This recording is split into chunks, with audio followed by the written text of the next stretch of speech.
Alright, bro, we back with another one. As y'all can see, we're gonna be doing the Alabama football players to know about. You know what I'm saying? The spring game just happened. I haven't reacted to it. That's gonna be in the next video. But I gotta, you know what I'm saying? I gotta see some of the players that I need to know about. You know what I'm saying? Cause you know what I'm saying, we got some people that's coming in from the portal, some new people. You know what I'm saying? If you know me, bro, you know I'm a diehard Alabama fan. I don't like no other college football team other than Alabama. You know what I'm saying? I grew up watching Alabama. I've been watching Alabama ever since I've been knowing about football. So, you know what I'm saying? So yeah, don't be on that bandwagon shit, bro. A lot of people been saying ever since Nick Saban left, Alabama ain't gonna be the same. But you know what I'm saying? Alabama is going to always have that high success. Like we always gonna have success. You know what I'm saying? Alabama gonna always be the standard that you know what I'm saying that we know. So you know what I'm saying. I feel like we're gonna be alright. You know what I'm saying. The only people I know that came in that's new. I don't know why I keep saying you know what I'm saying, but the only people that new that I know that came in, of course, the head coach, Austin Mack, the quarterback. We got that. The Sab dude I think from Michigan. We got USC, the USC cornerback. Forgot his name. He wear number 1 though. We got Ryan Williams, I think, and that's probably about everybody that I know off the top of the dome. But yeah, we finna get right into it.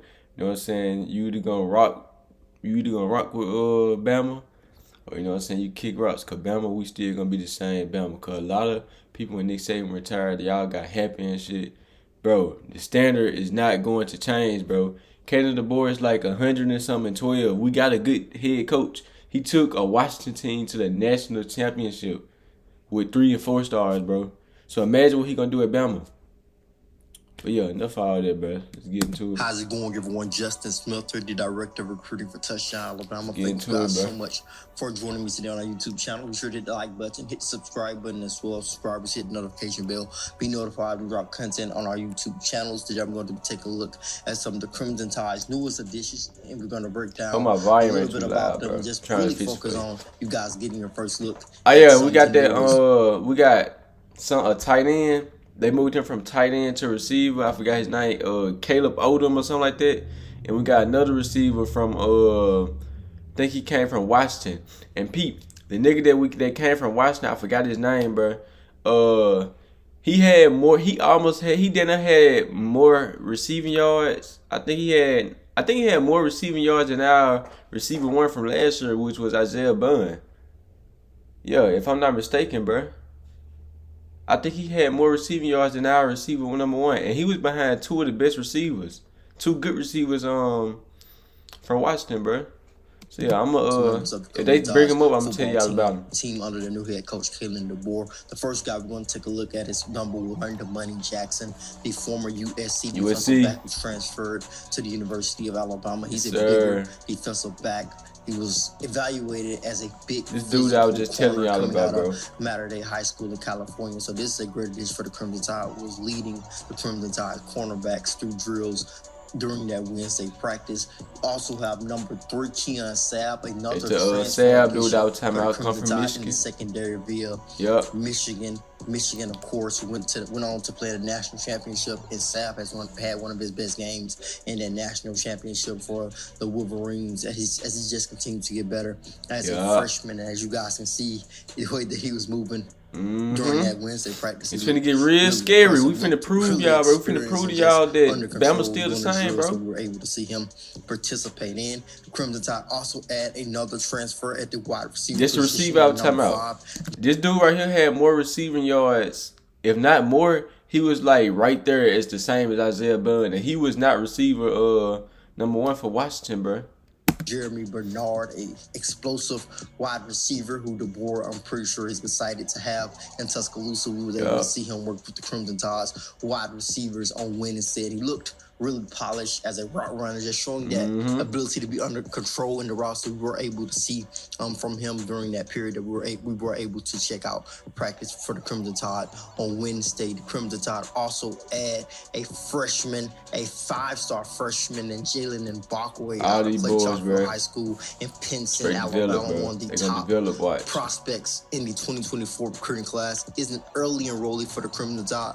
Many feel, me included, that he could push for early playing time in Tuscaloosa. These boys get juniors and shit, bro. I think it is something to keep in mind. I think at least just be just like Kool-Aid and Honor, bro. Usually when a guy earns a single digit early on in his career at Alabama or pretty much any school in the country is pretty much an indicator that they earned that number or they could make an early impact in Tuscaloosa. And I think Mbakwe is one of those guys, along with Peyton Woodyard, a 4-star defensive back out of St. He also got a single digit. A single digit means something. You a freshman come to Alabama and you get a single digit? Come on now. This guy with great size, in my opinion, is not really his not just height, but in terms of his weight, like he's carrying a solid frame, and this is something that comes as no surprise when you take a look at his game and you evaluate him. This is a guy who is a safety who played a lot of plays close to the line of scrimmage for St. John Bosco. Yeah, I think that boy Malachi Moore, I think he moved to safety. To the line of scrimmage, and I think his frame just points to that. Another transfer addition for the Crimson Tide is going to come in the quarterback room, and number 10, the big 6'6" quarterback Austin Mack, who's transferring from Washington. Of course, the Crimson Tide picked up several Washington transfers. You know what I'm saying? That boy Julius Sand went to Ohio State. You are up now, bro. Austin Mack was one of those guys, one of the first guys to jump ship from Washington to Alabama. We were able to see Downs, bro. This guy has a nice throw motion. He can rip it. You know what I'm saying? I fuck with Caleb Downs, though. True, it's legit 6'6". You know what I'm saying? You consider the up now, so. You know what I'm saying? You got to feel that pain. What he can do in Tuscaloosa. Number 16 is Rydarius Red Morgan. He's going to be listed as Red Morgan on the Crimson Tide's football roster, but coming out of high school name was Rydarius, and this is a guy who, when you take a look at his frame, you're going to look like, oh, they're going to say this guy is small, and he always has looked small, even at high school football level. He sometimes was one of the smaller guys on the field, but that did not determine the way he played. This guy plays much bigger than his listed size, plays with a lot of heart, plays fast and physical, one of the most physical, violent defensive backs in this 2024 recruiting class to come out and sign with the Crimson Tide. Malachi Moore had a lot of great things to say about Red Morgan after watching him in a couple of spring practices. I fuck with Malachi Moore, bro. He actually stayed. He not giving up on his team, bro, like everybody else, bro. It's crazy how everybody else want to leave. They think we ain't gonna be the same, bro. Morgan is a guy to keep your eyes on early on in his time in Tuscaloosa. Like I said, he will be wearing number 16 for the Crimson Tide during his first year in Tuscaloosa. Number 20, Daniel Hill, a load at running back for the Crimson Tide, another new addition. Running back room so stacked. Backfield. We running back you. Not looking any different than the more experienced. That Ohio State, they running back you, they receive you, none of that, bro. We everything. We are the standard of college football. We've been doing this for years. Mississippi, I think he's still adjusting to things at Tuscaloosa. Of course, when I watched him play at Meridian High School, I thought he was one of the more complete backs because of his ability to catch the football out of the backfield. You think that wouldn't be a strength of a guy who is sometimes thought of as more of a power back?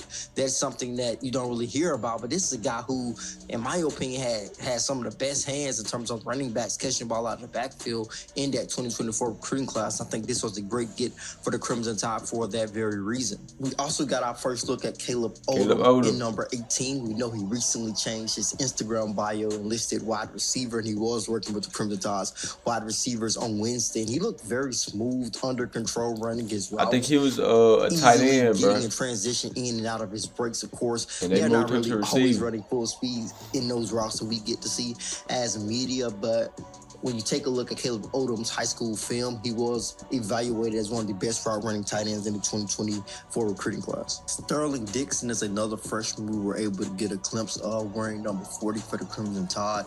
He recently had shoulder surgery, did not get an opportunity to participate in Rose Bowl prep with the Crimson Tide, but he was with the team. He had an opportunity to go through that whole experience. Looks like he's back. Looks like he's back healthy, back on the field for the Tide. So I think that is a huge plus for him, not only early enrolling and suffering that injury and working back from it, but getting an opportunity to actually participate in spring practice. I think that will do wonders for him in the future. But those are just some of the guys we were able to get on Wednesday, some of the newest additions for the Crimson Tide. I don't lie, bro. I'm fucking with it. I thought they was gonna mention what's the receipt, Ryan Williams, but I guess he ain't came yet because I think he coming early. I don't think he graduated. I don't know, bro. I don't know what's going on. I don't know. I ain't trying to lie to y'all, bro, but I was looking for my boy Ryan Williams, bro. You know what I'm saying? Cause I think he had decommitted when Nick Saban retired. That he made a visit. You know what I'm saying? He recommitted. So you know what I'm saying?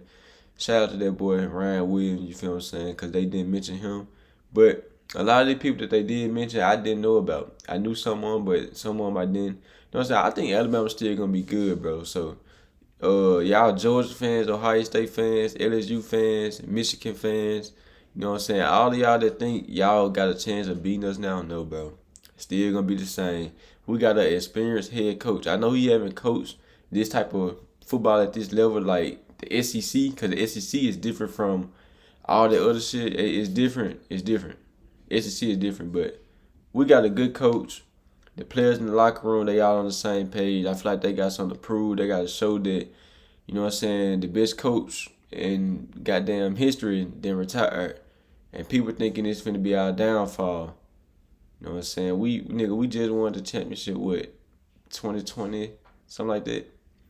With Mac Jones. Now we just won the championship, and yet Georgia come and win 2 back-to-back, and people want to say the dynasty is over when we're the only team that can really match up with Georgia and beat Georgia. Georgia's on the sorry side of the SEC. We on that comp side of the SEC. But Georgia gonna see us this year in the regular season, and they gonna feel it. We're gonna bring that heat to them. You know what I'm saying? Ohio State or whatever. It's a 12-team playoff format. You know what I'm saying? Y'all gonna feel us as well. This if y'all meet with us. You know what I'm saying? In Georgia, bro. Back to y'all. Like I said, we the only team that can beat y'all. Y'all be having that good record and on that big run, and everybody be talking about y'all high street, y'all the new dynasty. No, bro. We still is college football. We own everybody in college football, bro. You know what I'm saying? And I'm ready to take it. I'm ready to take it up with anybody about Alabama, bro. Cause I don't know, bro. But yeah, like I said, and I'm gonna say it again. Alabama is the only team that can really beat Georgia. So you can't say Georgia is better than Bama when we humble Georgia every time we play them, bro.